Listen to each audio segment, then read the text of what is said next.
So it will not be the first time that the issue of brutalities in mining communities will come up. Not so long ago, I was in Prisa, where 2 people had died, and the allegation was that, well, it was the police who shot them, and so they couldn't swim when they dived into the Pra River. Another issue has come up this time in Prestea, where a man was brutalized, he claims, by the police.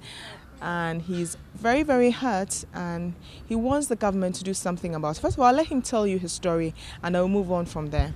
Thank you very much, Mr. Nyame. Can you tell me what happened to you? Well, no, don't worry. Thank you.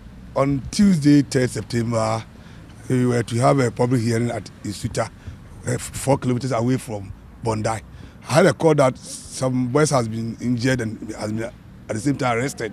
So when I went to the scene, I saw a woman wailing, and I asked the woman what was the cause. So she told me that her only breadwinner, that her son, because the woman has lost her husband about 3 months ago, has been injured and at the same time taken to the police station. So I went to console the woman, and that brought the displeasure of a DSP Kodia, that's a commander of. You went to console the woman and the DSP was upset. What do you mean by it? I don't get it. How can he be upset? What's his relationship? The problem is that DSP Kodia comes from Takrady. He's a commander of the Rapid Defense Force. But you don't know the mission that they came there to do. But what he was saying, that the woman should get away from where she was standing and wailing. If she has anything, she should have advised her son not to come to the public. So he ordered his men to arrest that woman who was wailing. Then I told the police commander that no, a woman who is feeling agony should not be treated like that. And that brought my slappings and bootings and then the tear gas into my eye. All right. So your crime was that you had intervened. What exactly did this DSP Kodia, what did this DSP Kodia do to you? He gave me 5 dirty slaps, bootings, and then he sprayed the tear gas into my eyes. But I quickly raised my tie and then put it on my nose. So I did not have too much effect from the gas.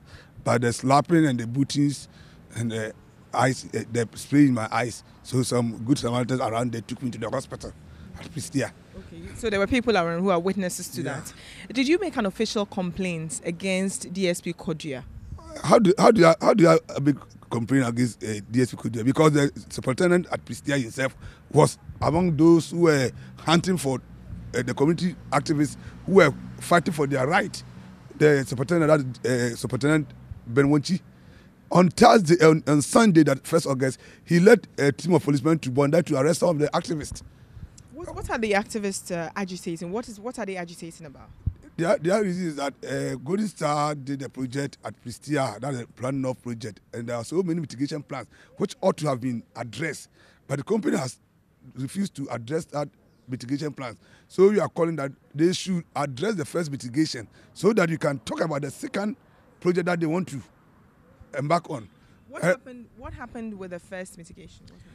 In fact, the first mitigation, they ought to have replaced most of the edifices that they destroyed and then bring back the waterfalls that they sealed to the community for reuse. But since 2005 that they completed their job, they have refused. Always having an excuse that there's a slogan that you should forget about the past and step forward. Why should you forget about the past? If you forget about the past, how can you go forward? And this has incurred their displeasure, and they have been able to con the state security, because we wrote a petition letter to the president and the sector minister of environment on 16th August, citing this national security as PRO to the mining companies, and no acknowledgement was received. So how can I go to the police? And now that I'm talking to you, the police are now planning that I'm the one who instigated the people to go on demonstration. They just want to charge me on a flimsy charges. So now the police is bringing some charges against you, have preferred charges against you. Do you know something? After brutalizing those people, they were 6 of them were arrested and put before court, charging that they have rather assaulted the police. So I think the presiding judge in his wisdom saw the blood-drenched attire on the guy and said, no. How can these people brutalize the police? So we gave them bail. But they have to go back to the court on Thursday 12th. And you don't know what the police will charge them for. And because they heard that I was talking on the air, I had a call from the Superintendent Ben Winchi telling me that I had had a lock-in and I was not arrested. Should he give me a license to go on air, telling the whole world what was not true?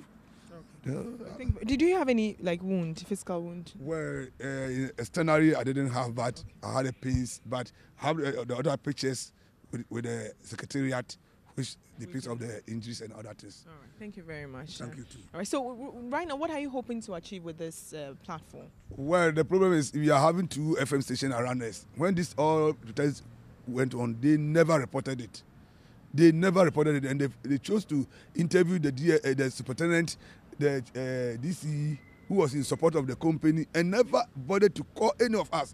Meanwhile, they know us because I'm the Secretary General of the NGO in the community, but they never, Concerned Citizens Association of Prestea, they never bothered to call until Friday, when they heard that most of the big stations in Accra has been reporting. Then they called me on air. Mr. Nyame, you want to interview? And what was the use of the interview?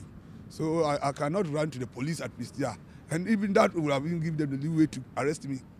So I didn't go there, but I went to the hospital. But you think that, I mean, if you don't report it is the best way to go? Even though you know that even if you report, nothing will happen. At least you would have reported and it will be captured on their data that you reported this day. Well, I went to the hospital and I have my medical report there. So if there will be a help, I think they can check it from the hospital. Thank you very much so much. So that's Mr. Nyame. He's in Prestea. We will try and see if we will go to Prestea and experience things for ourselves, and also put those men who have been mentioned, Superintendent Kodia. DSP Kodia. Okay, DSP Kodia and a few others who have been mentioned. And see if we can get the regional commander to equally react on this, because it looks as if the citizens, they are angry. They are not happy about the treatment being given them. All right. Mommy Pacho, what's him for? Pacho mo bonai. Prestea, she Prestea fast. Problem be na air cost. Pacho, how I want to say. Says ye to me no say, man company no. 1% ye bu for your so, yes see. O ma be say yensuo, and ye japade ne ma, be yes 11 years ni. O man kase anya hwe amfa amaye. Says you must answer the patapa bi, asanso de ayedan, ye de asanso abebiem. Pese asanso ye de be say yensuo, be be to pit na mpo no. I want yensuo titiro.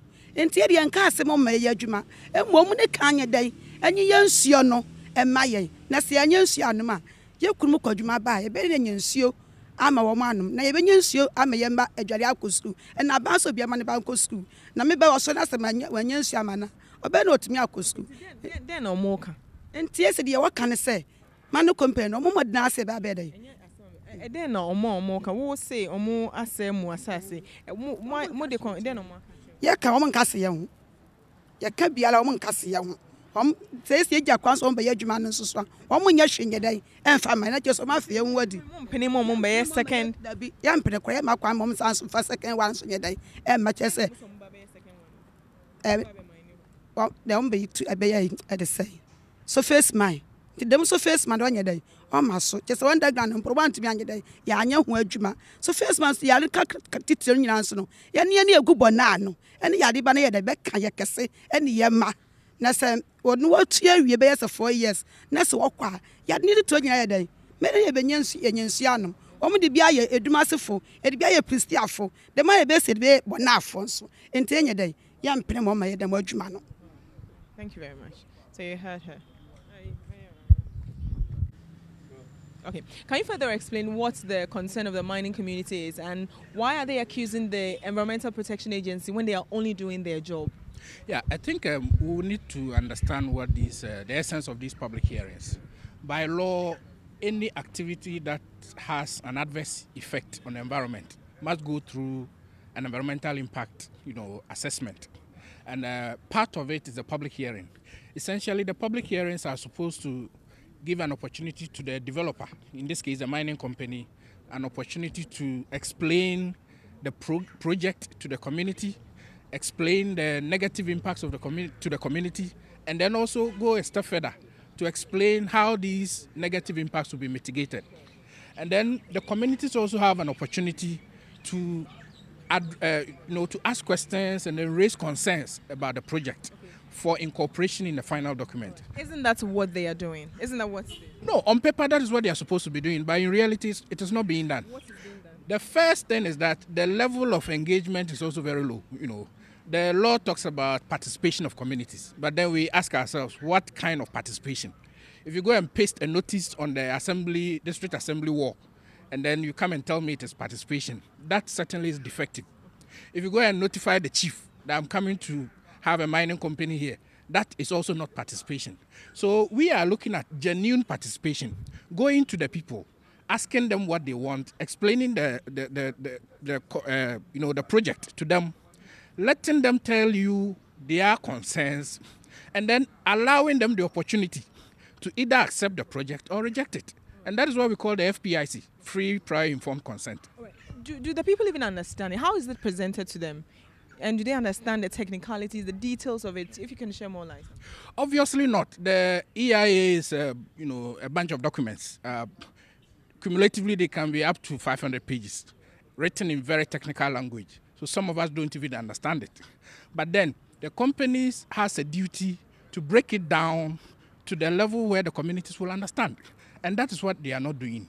And that also, informs some of the conflict that we are seeing around. And you have expressed this concern to the EPA. The EPA is aware. What have they done about it?